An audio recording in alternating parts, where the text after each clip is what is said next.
आगामी आर्थिक वर्षको बजेटमा खेलकुद क्षेत्रको बजेट बढाउने प्रधानमन्त्री पुष्पकमल दाहाल प्रचण्डको भनाई। च्यासल रङ्गशाला दशरथ रङ्गशालाको विकल्प भएको राखेपका सदस्य सचिव टङ्कलाल घिसिङको भनाई। प्रधानमन्त्री प्रचण्डले सम्हालेका मन्त्रालयको संख्या 16 वटा पुग्यो। कुन कुन मन्त्रालय सम्हालिरहेका छन् यसबारे दिनेछौँ पुरै जानकारी। मन्त्री परिषद विस्तार राष्ट्रपतिको निर्वाचन पछि हुने। जनमत पार्टी सरकारबाट बाहिरिने अवस्था नरहेको जनमत पार्टीका अध्यक्ष सीके राउतको भनाई। नेपाली सेनाको डिजिटल अभिलेखमा छिद्र रहेको नेपाली कांग्रेसकी केन्द्रीय सदस्य आर्जु राणा देउबाको भनाई। सन् 2026 सम्म नेपाल जलविद्युतमा आत्मनिर्भर बन्ने नेपाल विद्युत प्राधिकरणका कार्यकारी निर्देशक कुलमान घिसिङको भनाई। निवर्तमान स्वास्थ्य मन्त्री गिरीको गुनासो काम गर्ने बेलामा मन्त्रालयबाटै हट्नु पर्यो। व्यवसायी पर्साईद्वारा राज संस्था पुनर्स्थापना गर्ने भन्दै आन्दोलनको कार्यक्रम घोषणा। सुदूरपश्चिमका मुख्यमन्त्री शाहले फागुन 21 गते विश्वासको मत लिने। देशभरका क्याम्पसमा सोभेउ चुनावका लागि समिति गठन। कर्णालीमा 28% खेतीयोग्य जमिन बाँझै। डोटीमा असिना पानीले हिउँदे बालीमा क्षति। जंगली हात्तीको आक्रमणबाट मृत्यु भएका परिवारलाई बागमती सरकारले 1 लाख रुपैयाँ दिने। पूर्वाञ्चल मेडिकल कलेजको प्र्याक्टिस कोशीमा गर्न त्रिपक्षीय सम्झौता। सहकारीको कार्यालय फोडेर 2 लाख चोरीको आरोपमा एक युवक पक्राउ। विश्व बैंकको 10 करोड डलर ऋण सम्झौतामा अन्तिम रूप दिन वार्ता समिति गठन गर्ने सरकारको निर्णय। शेयर बजार झण्डै 4 अङ्कले घट्यो। मलेसियामाथि नेपालको 10 विकेटको शानदार जित र पीएनजीले यूएईलाई 131 रनले हरायो। दर्शक महानुभाव नमस्कार। हाम्रो न्यूजको न्यूज बुलेटिनमा यहाँलाई हार्दिक स्वागत छ। म सुदीप अधिकारी। आज मिति विक्रम सम्मत 2079 साल फागुनको 17 गते बुधबार ईस्वी सम्मत सन् 2023 फेब्रुअरी 29 तारिक। सदाको झैं आज पनि हामी उपस्थित भएका छौं आजका महत्त्वपूर्ण समाचार, ब्रेकिङ न्यूज अपडेट लगायत तपाईलाई काम लाग्ने हेर्नै पर्ने महत्त्वपूर्ण खबरहरू लिएर। हामीलाई अन्तिमसम्म हेर्नुहोला। हाम्रो मेहनतका लागि भिडियोमा एउटा लाइक अवश्य गर्नुहोला। दर्शक महानुभाव, पलपलको न्यूज अपडेटका लागि हाम्रो च्यानललाई सब्स्क्राइब गर्नु भएको छैन भने कृपया सब्स्क्राइब गर्नुहोस् अनि नजिकै आउने बेल आइकनलाई क्लिक गर्नुहोला। दैनिक रूपमा हेर्नुहुन्छ भने रेगुलर भनेर लेख्नुहोला। आज पहिलो पटक हेर्दै हुनुहुन्छ भने फर्स्ट टाइम भनेर लेख्नुहोला। देशभित्र हुनुहुन्छ भने आफू रहेको गाउँ ठाउँ शहर जिल्लाको नाम लेख्नुहोला। विदेशमा हुनुहुन्छ भने कुन देशबाट हेरिरहनु भएको छ तलको कमेन्ट बक्समा कमेन्ट गर्नुहोला। आउनुहोस् दर्शक महानुभाव, आजका महत्त्वपूर्ण समाचारहरू सुरु गरौँ। आगामी आर्थिक वर्षको बजेटमा खेलकुद क्षेत्रको बजेट बढाउने प्रधानमन्त्रीले भन्नुभएको प्रसङ्गबाट। प्रधानमन्त्री पुष्पकमल दाहालले आगामी आर्थिक वर्षको बजेटमा खेलकुद क्षेत्रमा बजेट बढाउने घोषणा गर्नु भएको छ। मंगलबार ललितपुरको च्यासल रङ्गशाला उद्घाटन गर्दै उहाँले यस्तो बताउनु भएको हो। प्रधानमन्त्री दाहालले खेलकुद क्षेत्रले समाजलाई अनुशासित बनाउने उल्लेख गर्दै मर्यादा र संस्कृति स्थापित गर्नका लागि पनि खेल क्षेत्र महत्त्वपूर्ण रहेको बताउनुभयो। उहाँले खेलकुदले राजनीतिक, कूटनीतिक र भाइचारा सम्बन्धको विकास हुने दावी गर्नुभयो। उहाँले सरकारको तर्फबाट देशका सबै प्रदेशहरूमा सबै पालिकाहरूमा पनि खेल पूर्वाधार निर्माण गर्न नीति, योजना र कार्यक्रम बनाएको उल्लेख गर्नुभयो। यसैबीच राष्ट्रिय खेलकुद परिषदका सदस्य सचिव टङ्कलाल घिसिङले ललितपुरको च्यासलमा निर्माण गरिएको फुटबल मैदान दशरथ रङ्गशालाको विकल्प भएको बताउनु भएको छ। मंगलबार ललितपुरको च्यासल रङ्गशाला उद्घाटन समारोहमा बोल्दै राष्ट्रिय खेलकुद परिषदका सदस्य सचिव घिसिङले च्यासल रङ्गशाला विकल्पको रूपमा प्रयोग गर्नका लागि निर्माण गरिएको बताउनुभयो। रङ्गशाला खेल खेल्नका लागि मात्र नभएर राष्ट्रिय तथा अन्तर्राष्ट्रिय स्तरका प्रतियोगिता आयोजना गर्न उपयुक्त हुने गरी पूर्वाधार सहित निर्माण गरिएको सचिव घिसिङले बताउनुभयो। घिसिङले दशरथ रङ्गशालाको विकल्पको च्यासल मैदान प्रयोग गरिने बताउनुभयो। नेकपा एमालेका मन्त्रीले राजीनामा दिएपछि उनीहरूले सम्हालेका मन्त्रालय पनि प्रधानमन्त्री पुष्पकमल दाहाल प्रचण्डले आफैसँग राख्नु भएको छ। यसअघि राष्ट्रिय स्वतन्त्र पार्टीले छाडेका 3 मन्त्री र 1 राज्य मन्त्री तथा राप्रपाले छाडेका 3 मन्त्री र 1 राज्य मन्त्रीको जिम्मेवारी आफैसँगै राख्नुभएका प्रधानमन्त्री प्रचण्डले एमालेका 8 मन्त्रीले छाडेका मन्त्रालय पनि आफैसँग राख्नु भएको छ। राष्ट्रपति विद्यादेवी भण्डारीले मंगलबार थप 8 वटा मन्त्रालयको कार्यभार प्रधानमन्त्री पुष्पकमल दाहाल प्रचण्डलाई तोक्नु भएको हो। एमालेले छाडेपछि अर्थ, कृषि, उद्योग, भूमि व्यवस्था, स्वास्थ्य, रक्षा, परराष्ट्र र महिला तथा बालबालिका मन्त्रालयको जिम्मा प्रधानमन्त्री प्रचण्डलाई आएको हो। यसअघि राष्ट्रिय स्वतन्त्र पार्टीले छाडेका गृह, शिक्षा, विज्ञान तथा प्रविधि, श्रम, रोजगार तथा सामाजिक सुरक्षा मन्त्रालय र राप्रपाले छाडेका ऊर्जा, शहरी विकास र कानुन मन्त्रालय पनि प्रचण्डकै जिम्मामा छन्। प्रधानमन्त्री प्रचण्डले गएको माघ 3 गते मन्त्री परिषद विस्तार गर्दा वन तथा वातावरण मन्त्रालय र युवा तथा खेलकुद मन्त्रालय आफैसँग राख्नु भएको थियो। ती मन्त्रालय सहित अहिले प्रधानमन्त्री प्रचण्डसँग 16 वटा मन्त्रालय भएका छन्। अहिले सरकारमा माओवादी केन्द्र र जनमत पार्टीका मन्त्री मात्रै बाँकी रहेका छन्। सूचना तथा संचार प्रविधि मन्त्री एवं नेपाल सरकारकी प्रवक्ता रेखा शर्माले मन्त्री परिषद विस्तार राष्ट्रपतिको निर्वाचनपछि हुने बताउनु भएको छ। मंगलबार मन्त्री परिषदले गरेको निर्णय सुनाउन मन्त्रालयमा आयोजित पत्रकार भेटघाट कार्यक्रममा बोल्दै उहाँले मन्त्री परिषद विस्तार राष्ट्रपतिको चुनावपछि हुने बताउनु भएको हो। नयाँ गठबन्धन बनेको र को सरकारमा जाने भन्ने विषयमा पनि छलफल गर्नुपर्ने भएकाले त्यसको टुङ्गो लागिसकेपछि मात्रै मन्त्री परिषद विस्तार हुने उहाँले बताउनु भयो। त्यस्तै प्रधानमन्त्रीले विश्वासको मत पनि राष्ट्रपतिको निर्वाचनपछि मात्र लिने उहाँले जानकारी गराउनु भयो। राष्ट्रपतिको निर्वाचनका लागि ध्यान केन्द्रित गर्नु परेकाले त्यसअघि विश्वासको मत लिने कार्यक्रम नरहेको उहाँले स्पष्ट पार्नुभयो। उहाँले निर्धारित समयभित्रै विश्वासको मत लिइने उल्लेख गर्नुभयो। जनमत पार्टीका अध्यक्ष डाक्टर चन्द्रकान्त राउतले आफूहरू सरकारबाट नबाहिरिने बताउनु भएको छ। मंगलबार काठमाडौँमा आयोजित विद्यार्थी संघको केन्द्रीय बैठक तथा प्रशिक्षण कार्यक्रमपछि सञ्चारकर्मीसँग कुराकानी गर्दै अध्यक्ष राउतले जनमत पार्टी सरकारबाट नबाहिरिने बताउनु भएको हो। अन्य पार्टीहरू आफ्नो माग पूरा नभएकाले बाहिरिएको भन्दै उहाँले जनमत पार्टीका लागि सरकार छोड्नुपर्ने कुनै परिस्थिति नआएको उल्लेख गर्नुभयो। उहाँले माओवादी केन्द्रकै नेतृत्वमा सरकार रहेकाले सरकार बदलिएको भन्न नमिल्ने उल्लेख गर्नुभयो। सरकारमा सामेल भएका दलहरू फेरिने भए पनि सरकार नफेरिने उहाँको भनाइ छ। जनमत पार्टी सरकारमा यथावत रहेको उहाँले स्पष्ट पार्नुभयो। नेपाली कांग्रेसकी सांसद एवं नेत्री आर्जु राणा देउवाले नेपाली सेनाको डिजिटल अभिलेखमा छिद्र रहेको खबर आफूले पाएको बताउनु भएको छ। मंगलबार ललितपुरमा नेपाल विद्यार्थी संघद्वारा आयोजित अल नेपाल ह्याकथन कार्यक्रमलाई सम्बोधन गर्दै उहाँले यस्तो बताउनु भएको हो। उहाँले नेपालमा डिजिटल प्रणाली सुरुवात गरे पनि त्यसको प्रयोग गर्न नेपालीहरू पूर्ण सक्षम नरहेको बताउनु भयो। उहाँले नेपाली सेनाको डेटाहरू आफूले टर्की पुग्ने गरेको जानकारी पाएको उल्लेख गर्दै साइबर सुरक्षामा नेपालले आफ्नै प्रवृत्तिको विकास गर्न जरुरी रहेको बताउनु भयो।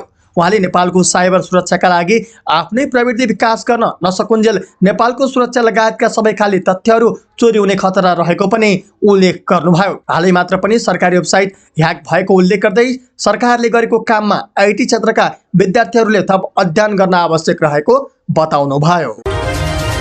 नेपाल विद्युत प्राधिकरणका कार्यकारी निर्देशक कुलमान घिसिङले जलविद्युतमा नेपाल सन् 2026 सम्म आत्मनिर्भर बन्ने बताउनु भएको छ। मंगलबार काठमाडौँमा भएको नेपालमा जलविद्युत क्षेत्रमा वित्तीय लगानी विषय कार्यक्रममा बोल्दै निर्देशक घिसिङले यस्तो बताउनु भएको हो। उहाँले पछिल्लो समय जलविद्युत उत्पादन क्षमता बढ्दै गएकाले सन् 2026 सम्म सुक्खायाममा समेत आत्मनिर्भर बन्ने अवस्था आउने बताउनु भयो। उहाँले जलविद्युतमा आत्मनिर्भर भएर पनि त्यो समयमा 2500 मेगावाट विद्युत बढी हुने उल्लेख गर्नुभयो। उहाँले सन् 2035 सम्ममा नेपालमा 8000 मेगावाट विद्युत उत्पादन क्षमता पुग्ने अनुमान प्राधिकरणको रहेको उल्लेख गर्नुभयो। उहाँले नेपालको जलविद्युत उत्पादन क्षमता 2544 मेगावाट रहेको भन्दै पछिल्लो समय प्रत्येक वर्ष 800 मेगावाट विद्युत उत्पादन बढ्दै गएको बताउनुभयो। निर्देशक घिसिङले सन् 2042 र 43 सम्ममा 20,000 मेगावाट विद्युत उत्पादन क्षमता पुग्ने अनुमान रहेको पनि उल्लेख गर्नुभयो। उहाँले पछिल्लो समय उद्योगहरूमा जलविद्युतको माग राम्रो रहेको बताउनुभयो। उहाँले 11,000 मेगावाट जलविद्युत उत्पादनको लागि पीपीए को लागि पाइपलाइनमा रहेको भन्दै करिब 7,000 मेगावाटको पीपीए भइसकेको उल्लेख गर्नुभयो। निवर्तमान स्वास्थ्य तथा जनसङ्ख्या मन्त्री पदम गिरीले काम सुरु गर्ने बेलामा मन्त्री पदबाट हट्नु परेको बताउनु भएको छ। 42 दिन मन्त्री रहँदा मन्त्रालयको समस्या कसरी समाधान गर्ने भनेर अध्ययन गरेको र अब काम सुरु गर्ने बेलामा भने आफूले मन्त्रालयबाट बिदा लिनु परेको उहाँको गुनासो थियो। स्वास्थ्य पत्रकार मञ्चले मंगलबार काठमाडौँमा आयोजना गरेको एक कार्यक्रममा बोल्दै निवर्तमान मन्त्री गिरीले मन्त्रीको रूपमा आफूले व्यथित रहेको समय त्यस क्षेत्रको अध्ययनमा बिताएको पनि स्पष्ट पार्नुभयो। उहाँले स्वास्थ्य मन्त्रालयमा धेरै जटिल समस्याहरू छन् भन्ने कुरा पनि मन्त्री भएपछि मात्रै आफूले थाहा पाएको समेत उल्लेख गर्नुभयो। व्यवसायी दुर्गा प्रसाईले राज संस्था पुनर्स्थापना गर्ने भन्दै आन्दोलनको कार्यक्रम घोषणा गर्नु भएको छ। राष्ट्र, राष्ट्रियता, धर्म, संस्कृति र नागरिक बचाउ महाअभियानको नाममा मंगलबार काठमाडौँमा पत्रकार सम्मेलन गरी उहाँले यही फागुन 20 गतेबाट राज संस्था पुनर्स्थापना गर्नका लागि भन्दै आन्दोलनको कार्यक्रम घोषणा गर्नु भएको हो। नयाँ बानेश्वर स्थित संघीय भवनको दर्शन गेट अगाडि प्रेम आचार्यले आत्मदाह गरेको स्थानमा आन्दोलनको कार्यक्रम सुरु गर्ने जानकारी दिँदै प्रसाईले त्यसमा सहभागी हुन पनि सबैलाई आह्वान गर्नुभयो। त्यस क्रममा उहाँले आन्दोलनमा आफूहरूले 2047 सालको संविधान लागू गर्नुपर्ने, हिन्दू राष्ट्र कायम गर्नुपर्ने, कर्मचारी र तल्लो तहका सुरक्षा कर्मीहरूको मासिक तलब कम्तीमा 1,50,000 पुर्याउनु पर्ने लगायतका 15 मुद्दे माग प्रस्तुत गर्ने समेत बताउनुभयो। कैदी बन्दीहरूलाई जेलमुक्त गराई जेलहरूलाई श्रम शिविरमा रूपान्तरण गर्नुपर्ने, उच्च शिक्षा हासिल गर्न विदेश जानेहरूलाई यही पढ्ने वातावरण बनाउनु पर्ने, बेरोजगार युवाहरूलाई बिना धितो ऋण उपलब्ध गराई रोजगारी सिर्जना गर्नुपर्ने लगायतका माग पनि सरकार समक्ष गरिने परसाईले बताउनुभयो। सुदूरपश्चिम प्रदेशका मुख्यमन्त्री कमल बहादुर शाहले आउँदो फागुन 21 गते विश्वासको मत लिने तयारी गर्नु भएको छ। एमाले र राप्रपा बाहेक 4 दल र स्वतन्त्र सांसदको धनगढीमा मंगलबार भएको छलफलपछि 21 गते विश्वासको मत लिने तयारी भएको मुख्यमन्त्री शाहको सचिवालयले जनाएको छ। कांग्रेस नेतृत्वमा रहेको सुदूरपश्चिम सरकारलाई माओवादी, एकीकृत समाजवादी, नागरिक उन्मुक्ति पार्टी र स्वतन्त्र सांसदले विश्वासको मत दिने वचन दिएका छन्। यसअघि एमालेका राजेन्द्र सिंह रावललाई विश्वासको मत नदिएको नागरिक उन्मुक्तिले कांग्रेसलाई भने समर्थन गर्ने बताएको छ।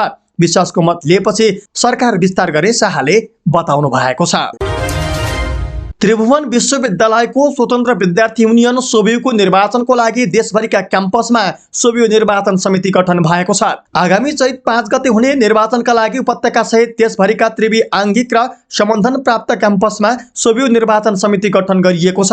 त्रिवी विद्यार्थी कल्याण तथा खेलकुद निर्देशनालयका निर्देशक पशुपति अधिकारीले सबै क्याम्पसले सोभियु निर्वाचन गर्न निर्वाचन समिति गठन गरेको जानकारी दिनुभयो। प्रत्येक क्याम्पसमा क्याम्पस प्रमुख संरक्षक हुने गरी निर्वाचन समिति गठन गरिएको उहाँले जानकारी दिनुभयो। उक्त समितिले नै क्याम्पसमा सोभियु निर्वाचन गराउनेछ। त्रिवीका सबै आंगिक क्याम्पसमा विद्यार्थी कल्याण प्रमुख रहने व्यवस्था छ। यसअघि त्रिवीका शिक्षाध्यक्ष प्राध्यापक डाक्टर शिवलाल भुसालको अध्यक्षतामा 16 सदस्य सोभियु निर्वाचन केन्द्रीय अनुगमन तथा समन्वय समिति गठन गरिसकिएको छ। कर्णाली प्रदेशको 28% खेतीयोग्य जमिन बाँझै रहेको तथ्याङ्क छ। बाँझो जमिन सदुपयोग गर्ने सरकारी नीति लिए पनि कर्णाली प्रदेशभर अहिले पनि 28% जमिन बाँझै रहेको पाइएको हो। कर्णालीमा वर्षेनी खाद्यान्न अभाव हुने गर्दछ। कर्णाली प्रदेशको खेतीयोग्य जमिन मध्ये 72% जमिनमा खेती हुँदै आएको भूमि व्यवस्था कृषि तथा सहकारी मन्त्रालय कर्णाली प्रदेशको तथ्याङ्कमा उल्लेख छ। मन्त्रालयका प्रवक्ता धनबहादुर कठायतका अनुसार देशको 22% क्षेत्रफल ओगटेको कर्णाली प्रदेशका 74% नागरिक कृषिमा निर्भर छन्। 2,79,339 हेक्टर खेतीयोग्य जमिनमा 3,39,909 मेट्रिक टन खाद्यान्न उत्पादन हुने गरेको छ। जबकि कर्णालीमा वार्षिक 3,58,316 मेट्रिक टन खाद्यान्न आवश्यक पर्दछ।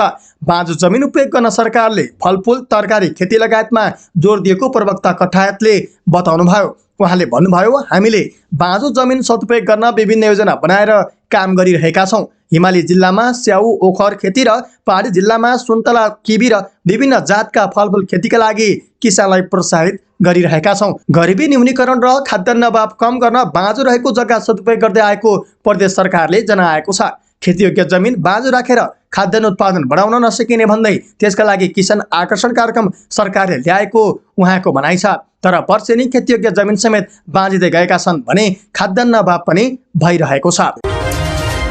डोटीमा परेको असिना पानीले हिउँदे बालीनालीमा ठूलो क्षति पुर्याएको छ। पूर्वी चौकी गाउँपालिका 3 गौरा गाउँमा परेको असिना पानीले बालीनालीमा क्षति पुर्याएपछि किसानहरू चिन्तामा परेका हुन्। लामो समयदेखि खडेरी परेको र एकाएक परेको असिनाले गहुँबाली, तरकारी खेती र फलफूल खेतीमा क्षति पुर्याएकाले किसानहरू चिन्तित बनेका स्थानीयवासी वीरेन्द्र उपाध्यायले बताउनुभयो। हिउँदमा पानी नपरेर खडेरीका कारण खासै हुर्कन नपाएको बालीनाली असिनाले सखा पारेपछि त्यहाँका किसानलाई भोकमरी हुने चिन्ता छाएको अर्का स्थानीय लोकेन्द्र कठायतले बताउनुभयो। उहाँका अनुसार कार्तिक 22 गतेको भूकम्पले फलिएको यो क्षेत्रका स्थानीयले भूकम्प र खडेरीका कारण भोकमरीको सामना गर्नुपर्ने अवस्था आएको छ। यो वर्ष समयमै पानी नपर्दा खाद्यान्नको भाउ समेत आकाशिएकाले गरिब परिवारलाई भोकमरी टार्न निकै समस्या हुने स्थानीयवासी बताउँछन्। यो वर्ष हिउँदे वर्ष नहुँदा कृषि क्षेत्रमा निकै ठूलो प्रभाव परेको जिल्ला कृषि ज्ञान केन्द्र सिलगढीले जनाएको छ। जंगली हात्तीको आक्रमणबाट मृत्यु भएका व्यक्तिको परिवारलाई बागमती प्रदेश सरकारले प्रति परिवार 1 लाख रुपैयाँ क्षतिपूर्ति दिने भएको छ। प्रदेश सरकारको मंगलबार बिहान बसेको मन्त्री परिषद बैठकले गएको साता हात्तीको आक्रमणबाट मृत्यु भएका मकवानपुरका 2 जना र सिन्धुलीका 1 जनाका परिवारलाई प्रति परिवार 1 लाख रुपैयाँका दरले क्षतिपूर्ति दिने निर्णय गरिएको हो। आन्तरिक मामिला तथा कानुन मन्त्रालयको प्रस्तावमा मन्त्री परिषदको बैठकले जंगली हात्तीको आक्रमणमा परि ज्यान गुमाएका परिवारलाई क्षतिपूर्ति दिने निर्णय गरेको सरकारका प्रवक्ता एवं आर्थिक मामिला तथा योजना मन्त्री जगन्नाथ थपलिया बलियाले जानकारी दिनुभयो। गएको साता जंगली हात्तीको आक्रमणबाट मकवानपुर मनहरी 4 की 64 वर्षीय राधा अधिकारी, बकैया 5 का सन्तलाल माझी र सिन्धुली कमलामाई नगरपालिका 13 रानीबासका 41 वर्षीय दण्डपाणी पौडेलको मृत्यु भएको थियो। पूर्वाञ्चल विश्वविद्यालयले सञ्चालन गर्ने मेडिकल कलेजको प्र्याक्टिसका लागि कोशी अस्पताल प्रयोग गर्ने सम्झौता भएको छ। गत माघ 23 गते बसेको मन्त्री परिषद बैठकले पूर्वाञ्चल विश्वविद्यालयमा मेडिकल कलेज सञ्चालन गर्न दिने र प्र्याक्टिसका लागि कोशी अस्पताल प्रयोग गर्न दिने निर्णय गरेको थियो। मन्त्री परिषदको निर्णयपछि मंगलबार शिक्षा मन्त्रालय, स्वास्थ्य मन्त्रालय र पूर्वाञ्चल विश्वविद्यालय बीच त्रिपक्षीय सम्झौता भएको हो। सम्झौतामा कलेजको प्रयोगात्मक अभ्यासका लागि कोशी अस्पताल प्रयोग गर्ने उल्लेख छ। सम्झौता पत्रमा शिक्षा विज्ञान तथा प्रविधि मन्त्रालयका सचिव रामकृष्ण सुवेदी, स्वास्थ्य तथा जनसङ्ख्या मन्त्रालयका सचिव डाक्टर रोशन पोखरेल र विश्वविद्यालयको उपकुलपति प्राध्यापक डाक्टर यादवराज कोइरालाले हस्ताक्षर गरेका छन्। त्रिपक्षीय सम्झौता भएपछि अब विश्वविद्यालयले कोटाका लागि चिकित्सा शिक्षा आयोगमा निवेदन दिने विश्वविद्यालयका रजिस्ट्रार नीलमणि पोखरेलले जानकारी दिनुभयो। सहकारीको कार्यालय फोडेर 2 लाख रुपैयाँ चोरी गरेको आरोपमा प्रहरीले एक युवकलाई पक्राउ गरेको छ।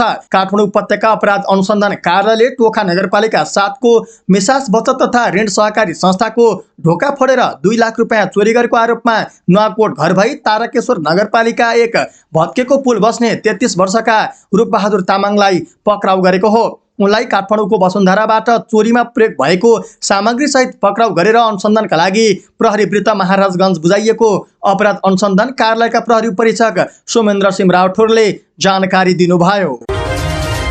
सरकारले नेपाल गुणस्तरीय स्वास्थ्य सेवा प्रणाली कार्यक्रमका लागि विश्व बैंकबाट प्राप्त हुने 10 करोड अमेरिकी डलर बराबरको सहुलियतपूर्ण ऋण सम्बन्धी सम्झौतालाई अन्तिम रूप दिन वार्ता टोली गठन गर्ने निर्णय गरेको छ। सोमबार बसेको मन्त्री परिषद बैठकको निर्णय मंगलबार सार्वजनिक गर्दै सरकारकी प्रवक्ता एवं सञ्चार तथा सूचना प्रविधि मन्त्री रेखा शर्माले वार्ता टोली गठन गर्ने जानकारी गराउनु भएको हो। यस्तै विश्व बैंकबाटै प्राप्त हुने 38,40,000 अमेरिकी डलर बराबरको अनुदान सहायता सम्बन्धी सम्झौतामा पनि अन्तिम रूप दिन वार्ता टोली गठन गर्ने निर्णय भएको उहाँले बताउनुभयो। बैठकले कर्णाली करिडोर 400 केबी प्रसारण लाइन आयोजनाका लागि जग्गा प्राप्ति गर्ने क्षतिपूर्ति निर्धारण समिति गठन गर्ने पनि निर्णय गरेको छ।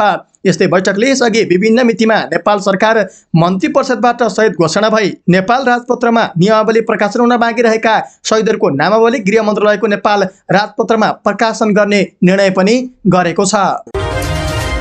शेयर बजार मंगलबार पनि घटेको छ। सोमबार 3.5 अङ्कले घटेको शेयर बजार मंगलबार झण्डै 4 अङ्कले घटेको छ।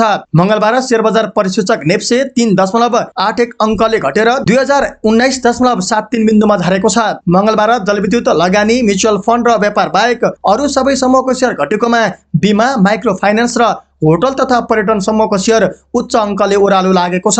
बजार घटेको दिन मंगलबार 262 वटा कम्पनीको 39,46,083 शेयर 1 अर्ब 38 करोड रुपियाँमा कारोबार भएको छ।